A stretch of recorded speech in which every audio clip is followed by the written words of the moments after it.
everyone, welcome to another edition of our Carpool Talk. I'm Dana and today I'm here with Mafer and we're going to talk about advertisement and children. Yes, of course, and food advertisement right now in children is really dangerous and they are really exposed to this. That's why now nations around the world are taking care of this with new policies. I was reading about it the other day and I find that it's a really interesting topic. I mean, how you never think about it when you're seeing an advertise targeted to children. Yes, the effect that it's going to cause to them. So, Dana, do you know that according to networks, with parents working all the time, children are now the ones who make the decisions about what to eat? And actually, critics oppose the food advertisement because of what the content of it is.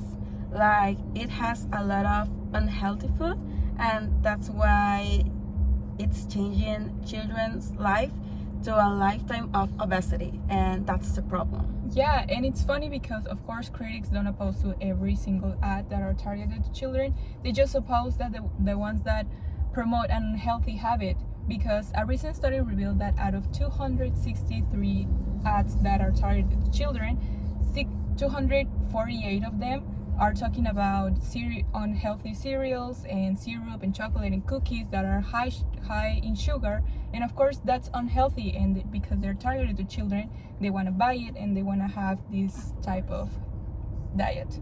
Also, a lot of people are claiming that it's not the brand's advertisement fault for the unhealthy habits that kids are developing, but the parents' fault for allowing their kids to have this kind of food.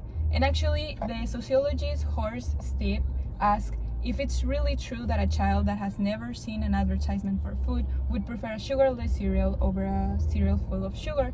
And I think this is something to think about, because we know that children love sugar, but is it because of the advertisement or just because they actually do love it? Well, actually, some researchers said that food marketing is the major contributor of obesity and diet-related diseases among children.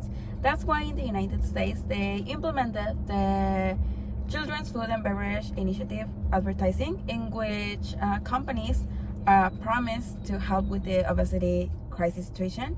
And in contrast, in Mexico, we have the official Mexican standard, which is a norm that promises to protect children and teenagers from this food advertising. There's a lot of evidence showing how harmful these food advertisements can be to children, because they are on their precognition phase of their cognitive defense, and this means that they are unlikely to question the integrity and intentions of these food campaigns. Yes, actually from this evidence, there are a lot of sponsors in research of this topic. Like for example, the Park University in Texas, which is looking for how this food advertising related to kids encourage the bad eating habits, and that contributes to obesity. And in the other hand, in Mexico, we have the Health Secretary and the UNICEF, which are looking and carrying out studies of how these food ads can affect Mexican kids.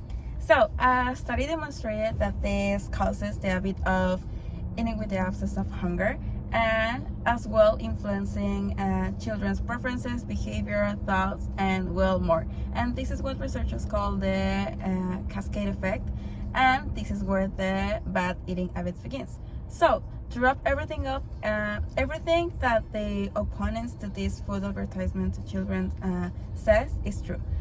Children are susceptible to ads and they don't see beyond the marketing strategies. Yes, children may not be able to tell the difference between something that's good for them and something that's bad for them. They're more susceptible into falling into marketing because they don't understand how it works. Getting a child into believing in something is really easy, and that's something companies look for, an easy target. Guys, thank you for seeing this video. We know that this topic is really big, but we are running out of time. So we hope you liked it, and please leave your thumbs up. See ya!